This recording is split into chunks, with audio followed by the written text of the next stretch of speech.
तो राम जी तो पूरे देश के हैं, तो पहले क्यों नहीं राम जी को इतना वो किया गया। आज की पूरी जो बोलते नए जनरेशन जो पूजा पाठ नहीं करती वो भी अब करने लगी। किस वजह से? मोदी जी की वजह से, क्योंकि उन्होंने धर्म को इतना ऊपर किया है, लोगों के मन में आस्था पैदा करी है। इसलिए भाई मोदी जी सबसे बेस्ट है। हमारी आस्था और ये आस्था हमेशा बीजेपी मोदी के साथ है। हमेशा बीजेपी, कभी कांग्रेस के पक्ष में नहीं गई। जी बिल्कुल नहीं, हम कांग्रेस के पक्ष में हो ही नहीं सकते। जिन्होंने हमारे राम को लाया है हम उनको ही लाएंगे। हमको राहुल जी के बारे में कोई लेना देना नहीं है, क्या चीज कर रहे हैं राहुल जी, उसे कोई लेना देना नहीं है। हमको सिर्फ मोदी जी से मतलब है, वो हमारे देश के लिए कर रहे हैं। तो मोदी जी सबसे बेस्ट है और उनसे बेस्ट पूरी दुनिया में कोई भी नेता हो ही नहीं सकता। और रही बात कांग्रेस की सरकार हमेशा से भारत को इतना नीचे लेके गई है, जिसको उठाने में अभी 900 साल भी लग सकते हैं, क्योंकि हम इतने दलदल में हैं अभी, जिसको बीजेपी ही ठीक कर सकती है। लेकिन उनका आरोप है कि अखंड बेरोजगारी है मोदी जी के राज में। बेरोजगारी है कि नहीं? हाँ, क्योंकि वो खुद बेरोजगार है ना, इसीलिए इधर उधर घूम के सब कर रहे हैं। बेरोजगारी नहीं थी क्या? कांग्रेस के राज्य में बेरोजगारी नहीं थी? मोदी जी के राज में जो राम मंदिर का निर्माण होने जा रहा है, इसका श्रेय आप किसको देती हैं? बिल्कुल नरेंद्र मोदी जी को ही दूंगी। उन्हीं के राज्य में होने जा रहा है तो उन्हीं को दूंगी श्रेय। तो सुप्रीम कोर्ट में बोला किसने? मोदी जी ने गए थे ना, वो विपक्ष क्यों नहीं गया था? विपक्ष के राज्य में भी तो ये काम हो सकता था ना। पिछले 60 वर्षों में उन्होंने क्या किया था? पूरे देश का भंडार कर दिया था। ममता बनर्जी ने बंगाल का तो भंडार करके रख दिया है। भी आएगी 2024 में भी मोदी जी आएंगे। वजह क्या रही? वजह बहुत है इसकी, एक वजह हो तो बताए। वजह ही वजह, मतलब इतना हर काम अच्छा हमारे देश को, मतलब इतनी तरक्की पे पहुंचाए कि पूरी दुनिया उनका नाम ले रही है। अरे तो आप बनाए अपना काला दिवस, हमको आपसे फर्क ही नहीं पड़ता। आप अपना काला दिवस बनाइए, मरण दिवस बनाइए, जो बनाना मनाइए। हम तो अपनी दीपावली बनाएंगे। हिंदू राष्ट्र है, हिंदू राष्ट्र होगा। हम सनातनी है, हम हिंदू है, हम तो दिवाली मनाएंगे। जिसको दुख मनाना है बिल्कुल खुशी खुशी मनाए। डिम्पल भाभी से यही कहना है, अपने 16 श्रृंगार पर ध्यान दीजिए, उसी में आप खुश रहिए। डिम्पल भाभी देना चाहिए था कि नहीं देना चाहिए? अरे वो निमंत्रण के लायक नहीं है। उनसे छीन दिया ना, वो 9 साल से आ नहीं पा रहे तखत पे, तो इस वजह से कह रहे हैं कि उनका वो बेरोजगार हो चुके हैं। 4 राज्य तो डूब ही गए। भारत न्याय यात्रा करने के बाद भी ना हाथ में कटोरा ही आना है। खड़गे साहब से 1,30,000 रुपए ले लिए, पार्टी का ही बंदा था वो, और उसके बाद वो कह रहे हैं मेरी 1 महीने की तनख्वाह चली गई।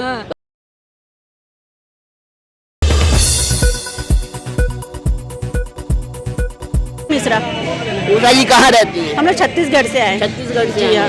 तो इस बार तो बीजेपी सरकार बन गई छत्तीसगढ़ में। जी हाँ। 2024 में आपको क्या लग रहा है, कौन आएगा? हाँ, तो बीजेपी आएगी। 2024 में भी मोदी जी आएंगे। वजह क्या रही? वजह बहुत है इसकी, एक वजह हो तो बताए। वजह ही वजह, मतलब इतना हर काम अच्छा हमारे देश को, मतलब इतनी तरक्की पे पहुंचाए कि पूरी दुनिया उनका नाम ले रही है।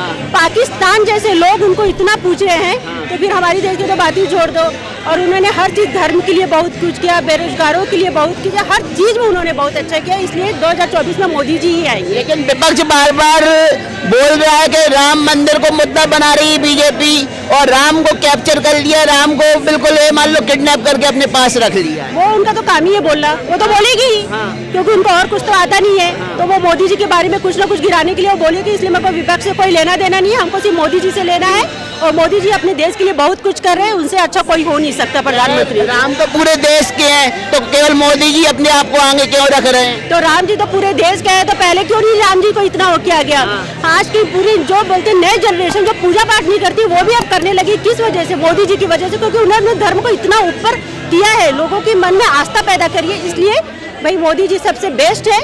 तो हम तो चाहेंगे कि 2024 में भी मोदी जी है, उससे अच्छा बेहतर कोई नहीं हो सकता। लेकिन अब सारा विपक्ष एकजुट हो रहा है धीरे धीरे करके, और राहुल गांधी अब भारत जोड़ो यात्रा के बाद भारत न्याय यात्रा निकाल रहे। तो ये न्याय किसके लिए मांग रहे हैं राहुल गांधी? न्याय यात्रा किस लिए? वो अपने लिए न्याय मांग रहे होंगे, खुद के लिए मांग रहे हैं, हमको नहीं पता। हमको राहुल जी के बारे में कोई लेना देना नहीं है, क्या चीज कर रहे हैं राहुल जी, उसे कोई लेना देना नहीं है। हमको सिर्फ मोदी जी से मतलब है, वो हमारे देश के लिए कर रहे हैं। तो मोदी जी सबसे बेस्ट है, और उनसे बेस्ट पूरी दुनिया में कोई भी नेता हो ही नहीं सकता। जो राहुल गांधी बेस्ट क्यों नहीं हो सकता? वो बेस्ट कभी नहीं हो सकते। वो कभी बेस्ट हो ही नहीं सकते, क्योंकि उनको खुद कुछ काम करने आता नहीं है। बस वो पूरी दुनिया में ऐसे घूम घूम के बस अपना प्रचार करने की कोशिश करे। लेकिन कोई भी, चाहे यूथ हो या कोई भी व्यक्ति, आम जनता भी उनको कोई पसंद नहीं करती। लेकिन अब राहुल गांधी स्किल सीख रहे हैं, कभी फर्नीचर बनाना सीख रहे होते हैं, कभी मोटर मैकेनिक बन जाते हैं, कभी किसान बन जाते हैं। अभी 2 दिन पहले पहलवान भी बन गए। सब वही करेंगे, उनके सिवा वो कुछ कर भी नहीं सकते। वही कर सकते। उनका आरोप है कि अखंड बेरोजगारी है मोदी जी के राज में। बेरोजगारी है कि नहीं? हाँ, क्योंकि वो खुद बेरोजगार है ना, इसीलिए इधर उधर घूम के सब कर रहे हैं। बेरोजगारी नहीं थी क्या? कांग्रेस के राज्य में बेरोजगारी नहीं थी। नहीं, वो तो कहते हैं हमने काफी सरकारी नौकरी दी थी और मोदी जी ने 2 करोड़ नौकरी देने का वादा किया तो मोदी जी पूरा नहीं कर रहे। कैसे नहीं पूरा कर रहे हैं, बिल्कुल पूरा कर रहे हैं मोदी जी। राहुल गांधी का तो कोई उनको बोलते हैं ना, उनका कोई क्लैरिटी नहीं है। आपका नाम क्या हुआ? मेरा नाम शीला पांडे। आप भी छत्तीसगढ़ से? बिल्कुल, मैं छत्तीसगढ़ से। छत्तीसगढ़ में मोदी सरकार अच्छा करेगी काम? बिल्कुल अच्छा करेगी। हमारी यही उम्मीद है, इसीलिए हम उनको लेकर आए हैं कि वो बिल्कुल अच्छा काम करे। डबल इंजन की गवर्नमेंट है और वो बहुत ही अच्छा काम करेगी। तो मोदी जी के राज में जो राम मंदिर का निर्माण होने जा रहा है, इसका श्रेय आप किसको देती हैं? बिल्कुल नरेंद्र मोदी जी को ही दूंगी। उन्हीं के राज्य में होने जा रहा है तो उन्हीं को दूंगी श्रेय, ऑब्वियसली। लेकिन विपक्ष बोल रहा है ये तो मोदी जी ने सुप्रीम कोर्ट ने बनाया राम मंदिर। सुप्रीम कोर्ट थोड़ी बनाएंगे। तो सुप्रीम कोर्ट में बोला किसने? मोदी जी ने गए थे ना। वो विपक्ष क्यों नहीं गया था? विपक्ष के राज्य में भी तो ये काम हो सकता था ना। पिछले 60 वर्षों में उन्होंने क्या किया था? पूरे देश का भंडार कर दिया था। तो आपको क्या लग रहा है कि 2024 में मोदी ही क्यों, दूसरा क्यों नहीं? क्योंकि नीतीश कुमार है, राहुल गांधी, ममता बनर्जी, अरविंद केजरीवाल, ये सब पार्टियां दावेदार बन रहे हैं अपने आप में प्रधानमंत्री पद के। नीतीश कुमार भी दौड़ में है। बिल्कुल, ये आपको भी मालूम है अभी नीतीश कुमार ने क्या कहा था संसद में, पूरे लोग जानते हैं। मैं बोलना नहीं चाहूंगी बिल्कुल भी। महिलाओं का अपमान किया। बिल्कुल, मैं यही इसीलिए मैं बोल रही हूँ कि मैं बोलना नहीं चाहूंगी। सभी जानते हैं इस बात को कि हमारे जो प्राइम मिनिस्टर का जो पद है उसके लिए वो लोग कैसे सक्षम है। आप खुद ही सोचिए, जो महिलाओं का अपमान सरेआम कर देते हैं। तो राहुल गांधी तो सक्षम होंगे। बिल्कुल, कैसे सक्षम होंगे राहुल गांधी? आपने कहा महिलाओं का अपमान सार्वजनिक तौर पे कर देते, लेकिन ममता बनर्जी ऐसी महिला उनको सपोर्ट कर रही है पीएम पद का उम्मीदवार नीतीश कुमार को बना। बनर्जी बिल्कुल ममता बनर्जी करेंगी ना। वो ममता बनर्जी ने बंगाल का तो भंडार करके रख दिया है। बिल्कुल, मैं उनको बिल्कुल 2024 में किसकी सरकार आएगी? बिल्कुल 2024 में बीजेपी को आना चाहिए। कितनी सीटें आएंगी? 400 पार आ जाएंगी। क्या नाम हुआ मैडम? आस्था मिश्रा, आस्था जी कहाँ से? छत्तीसगढ़ से? छत्तीसगढ़। तो क्या लग रहा है किस पार्टी में आपकी आस्था है? कौन है जो पीएम का कैंडिडेट है? हमारी आस्था और ये आस्था हमेशा बीजेपी मोदी के साथ है। हमेशा बीजेपी, कभी कांग्रेस के पक्ष में नहीं गई? जी बिल्कुल नहीं, हम कांग्रेस के पक्ष में हो ही नहीं सकते। क्यों? जिन्होंने हमारे राम को लाया है हम उनको ही लाएंगे। अच्छा, जो राम को लाए हम उनको लाएंगे। जी बिल्कुल। तो आपको भी लग रहा है राम को केवल मोदी जी लाए? राम राज्य पहले से ही था। लोग अपने रूट से डिस्कनेक्ट हो गए थे। जो बीजेपी ने आके उनको वापस अपने रूट से जोड़ा, इसी वजह से हम बीजेपी को ही वोट देंगे। लेकिन विपक्ष कह रहा है राम को बीजेपी ने किडनैप कर लिया, कैप्चर कर लिया है, पूरा श्रेय बीजेपी लेना चाह रही। ताला तो राजीव गांधी ने तोड़वाया था। सबसे पहली बात, राम भगवान है, उनको कोई किडनैप नहीं कर सकता। अपने फैक्ट्स क्लियर कीजिए। और अगर आप बोल रहे हैं राम भगवान को कैप्चर कर लिया है, जो भी किया है, तो आपकी वर्डिंग्स बहुत ही गलत है, सबसे पहली बात। और रही बात कांग्रेस की, तो कांग्रेस की सरकार हमेशा से भारत को इतना नीचे लेके गई है, जिसको उठाने में अभी 900 साल भी लग सकते हैं, क्योंकि हम इतने दलदल में हैं अभी, जिसको बीजेपी ही ठीक कर सकती है। अच्छा, 22 जनवरी को राम मंदिर का शुभारंभ होने जा रहा है और पूरे भारत में ये चर्चा है कि दीपावली तो एक निकल गई, लेकिन सबसे बड़ी दीपावली 22 जनवरी को मनाई जाए। तो आप किस तरीके से मनाएंगे दीपावली? जी बिल्कुल, हम 22 जनवरी को पूरे अपने घर को दीप से प्रज्वलित करेंगे। हम दीपावली बनाएंगे, हम मिठाइयाँ खाएंगे, हम खुशी मनाएंगे अपने राम मंदिर बनने का। इतनी खुशी है आपको? जी बिल्कुल, बिल्कुल खुशी। और मंदिर, और जितने भी भारत में मंदिर हैं, हम बिल्कुल वहाँ पर जाएंगे, वहाँ को पूरा जगमगा देंगे दियों से। और इसी प्रकार हम अपना पूरा दिवाली मनाएंगे उस दिन।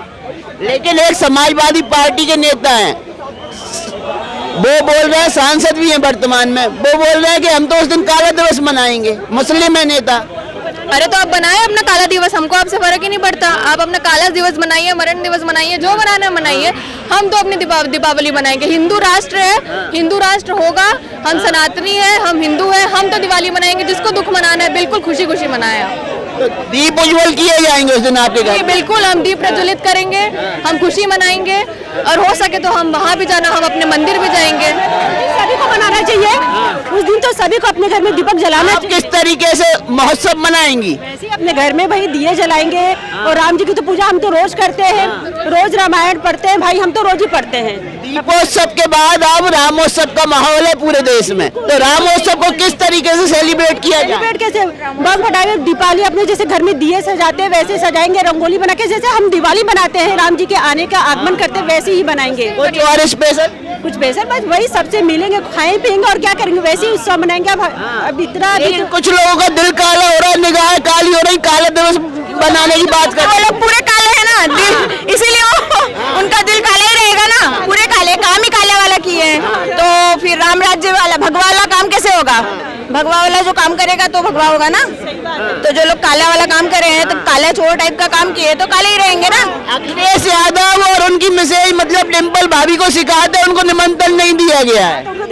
अब उनको डिम्पल भाभी से यही कहना है, आप अपने 16 श्रृंगार पे ध्यान दीजिए, उसी में आप खुश रहिए। डिम्पल भाभी निमंत्रण देना चाहिए था कि नहीं देना चाहिए? अरे वो निमंत्रण के लायक नहीं है। डिम्पल भाभी आप 16 श्रृंगार पे ध्यान दीजिए। चलिए धन्यवाद आपका।